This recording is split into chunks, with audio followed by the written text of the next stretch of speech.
बिस्मिल्लाहिर्रहमानिर्रहीम। गुज़श्ता 16 सालों में पहली बार हम दोनों मियाँ बीवी के दरमियान तल्ख़ कलामी हुई थी। मेरा नाम अनीसा रहमान है। मैंने पंजाब यूनिवर्सिटी से MBA किया है। मेरा खाना पीना, ओढ़ना बिछोना सब कुछ ज़कात के पैसों पर चलता था। जबकि मैं तालीम स्कॉलरशिप पर हासिल कर रही थी। तालीम के इजाफी अखराजात और अपनी छोटी मोटी ज़रूरतों के लिए मैं और मेरी माँ मेहनत मशक्क़त भी कर लेती थी। मेरे इन हालात में पहुँचने की वजह भी मेरे अपने ही थे कि मुझे ज़कात लेकर खाना पड़ी। मेरे बचपन में मेरे वालिद साहब फौत हो गए। मेरे दादा गांव के सबसे बड़े ज़मींदार थे। उनके 2 ही बेटे थे। मेरे वालिद साहब के गुजर जाने के बाद ताया ने सारी ज़मीन बज़ोरे ताकत हमसे हथिया ली थी और अब नज़रें हमारे घर पर थी, जो हम किसी भी सूरत खाली नहीं करना चाहते थे। देहातों में आम तौर पर भाइयों के घर इकट्ठे होते हैं और मेन गेट एक ही होता है। हमारा घर भी बिल्कुल इसी तरह था। मेरे ताया ने हमारे घर का रास्ता बंद करके सहन में दीवार खड़ी कर दी, तो हम कैद होकर रह गए। अल्लाह ताला उनको जज़ाए खैर दे। मेरे पड़ोसियों ने हमारे कमरे की दीवार गिराकर हमें अपनी गली से गुजरने के लिए रास्ता दिया। मेरे ताया ने हमारा रास्ता इसलिए बंद किया था कि हम तंग आकर अपना घर उनको दे दें और यहाँ से चले जाएं। मगर जब अल्लाह ताला ने हमारे लिए दूसरा रास्ता खोल दिया, तो मेरे ताया ने एक और चाल चली। उन्होंने अपना घर गिराकर हमारे घर के इर्द गिर्द गहरे गड्ढे खोद दिए और उनको पानी से भर दिया, जिसकी बिना पर बुनियादें कमज़ोर होने की वजह से 1 महीने में ही हमारा घर ज़मीन बोस हो गया और हमारी इतनी हैसियत ना थी कि दोबारा घर तामीर कर सकते। मजबूरन हम लोग वो घर छोड़कर अपने निहाल के गांव आ गए। मेरे मामू ने हमको घर में रखने से माजरत कर ली। गांव के बाहर लकड़ी का बना हुआ खोखा था, जिसमें कभी बच्चों के लिए गोलियां और टॉफियां बेची जाती थीं। जब खोखे मालिक को हमारी हालत का पता चला, तो उस रहमदिल इंसान ने अपना खाली खोखा हम माँ बेटी को रहने के लिए दे दिया। मैं और मेरी माँ ने कचरे के ढेर से बोरियां और पुराने कपड़े चुनकर खोखे के इर्द गिर्द लगाए, ताकि बाहर से कोई आदमी अंदर ना देख सके। और फिर कुछ ऐसी बोरियां उसके फर्श पर लगा दी ताकि सोने में आसानी रहे। मेरे ननियाल वाले अच्छे खासे खाते पीते लोग थे, लेकिन उन्होंने हमें रखने से इनकार कर दिया था। इसके बाद हमारे पास आखिरी सहारा ये खोखा था। ये हमारा घर भी था, किचन भी था, सब कुछ हमारा यही था। अलबत्ता मेरे मामू का ये एहसान है कि वो लोग अपनी ज़कात हमको दे दिया करते थे, जिससे हमें खाने पीने की तंगी नहीं हुई और मेरी तालीम भी चलती रही। जब मेरे ताया ने देखा कि मैं और मेरी वालदा लौटकर मजबूर होकर दोबारा उनकी दहलीज पर नहीं आए, तो उनको खतरा महसूस हुआ कि ये माँ बेटी कोई कानूनी कार्रवाई ना करें।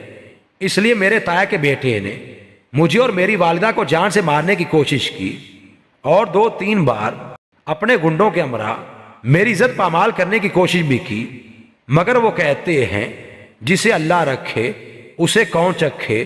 बिल्कुल इसी बात के मिसदाक अल्लाह ताला ने मुझे हर चीज से, उनकी हर चाल से, उनके शर से महफूज रखा। यूं मैं अपने ननियाल की ज़कात पर पढ़कर जवान हुई और फिर मेरी वालिदा ने मुझे पसंद की शादी का इख्तियार दिया। मगर मैंने अपनी मर्जी से शादी करने से इनकार कर दिया। मेरे क्लास फेलो ने मुझे बहुत बार प्रपोजल भेजा, लेकिन मैंने रिजेक्ट किया। आखिरकार मैंने उसको अपनी वालिदा से मिलने का कहा। यूं मेरी वालिदा की रजामंदी से मेरे उस क्लास फेलो से मेरी शादी हो गई। शादी से पहले वालिदा ने मेरी सारी हकीकत उनके सामने खोल कर रख दी, ताकि कल को शादी के बाद मुझे किसी किस्म का कोई डर ना हो, कि कोई सच्चाई सामने आने का खतरा ना हो। यूं मैं रुखसत होकर अपने शौहर अमाद के साथ आ गई। फिर हम दोनों को दुबई में जॉब मिल गई और हम लोग यहाँ मुंतकिल हो गए। हमारी शादी से लेकर آج تک کبھی ہم لوگوں میں محض تلخ کلامی بھی نہیں ہوئی۔ کچھ عرصہ قبل ہم لوگوں نے سوچا اپنا کچھ پیسہ پاکستان بھیجا جائے اور وہاں کوئی کاروبار کیا جائے۔ اس سوچ کو حقیقت کا رنگ دینے کے لیے میرا شوہر پاکستان آیا۔ اس نے ایک پرائیویٹ بینک میں اکاؤنٹ کھلوایا۔ بینک انتظامیہ نے اس سے پوچھا کہ آپ زکوٰۃ دینا چاہتے ہیں یا نہیں۔ اگر آپ زکوٰۃ دینا نہیں چاہتے تو ایک مخصوص فرقے کے متعلق بتایا کہ بینک میں اس فرقے کو اپنا فرقہ مان لے تو آپ کی زکوٰۃ نہیں کاٹی جائے گی۔ میرے شوہر نے لالچ میں آ کر بینک کے کاغذات میں اپنا فرقہ وہی لکھوا دیا جو لوگ زکوٰۃ نہیں دیتے تھے۔ جب اس بات کی مجھے خبر ملی میں اپنے شوہر سے لڑ پڑی اور تب تک ناراض رہی جب تک دوبارہ ایک نئے بینک میں ہمارا اکاؤنٹ نہیں کھولا گیا۔ اس اکاؤنٹ میں اپنا ٹھیک مسلک لکھوانے کے بعد باقاعدہ یہ کہا گیا کہ ہر سال ہمارے پیسے سے زکوٰۃ نکالی جائے گی۔ میرے شوہر نے میری خواہش پوری کرنے کے بعد دوبارہ مجھ سے رابطہ کیا، اپنے رویے پر معافی مانگی اور ساتھ ہی اللہ تعالیٰ سے بھی توبہ طائب ہوا۔ میں نے اپنی شوہر کی غلطی کو کھلے دل سے معاف کر دیا۔ جب میرا شوہر واپس میرے پاس قطر پہنچا تو اس نے مجھے کہا کہ یہ اتنی زیادہ کوئی لڑنے والی بات نہیں تھی، ہم لوگ ہر سال اپنی ساری دولت پر زکوٰۃ لازم دیتے ہیں، تو میرے ذہن میں یہی تھا کہ ہم زکوٰۃ ادا کریں گے۔ میں نے اپنے شوہر کی بات سن کر اسے بتایا کہ میں جن حالات سے گزر کر آئی ہوں مجھے پتا ہے کہ زکوٰۃ کتنی ضروری ہے، بشرط یہ کہ وہ کسی حقدار تک پہنچے۔ میں نے اسے بتایا کہ اگر زکوٰۃ اسلام میں نہ ہوتی تو آج میں اور میری والدہ زندہ نہ ہوتی، ہم لوگ کب کے خودکشی کر گئے ہوتے۔ میرے ماموں نے اپنی زکوٰۃ اور صدقہ خیرات وغیرہ دینے کے علاوہ کبھی ہماری کوئی مدد نہیں کی، اور باقی لوگوں نے بھی ہمیشہ زکوٰۃ اور صدقات ہی ہم لوگوں کو دیے۔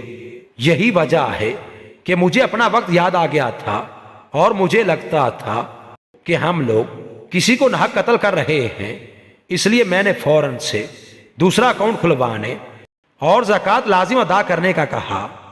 میں معافی چاہتی ہوں، میرا رویہ غلط تھا، لہجہ غلط تھا، لیکن میرا مقصد غلط نہیں تھا۔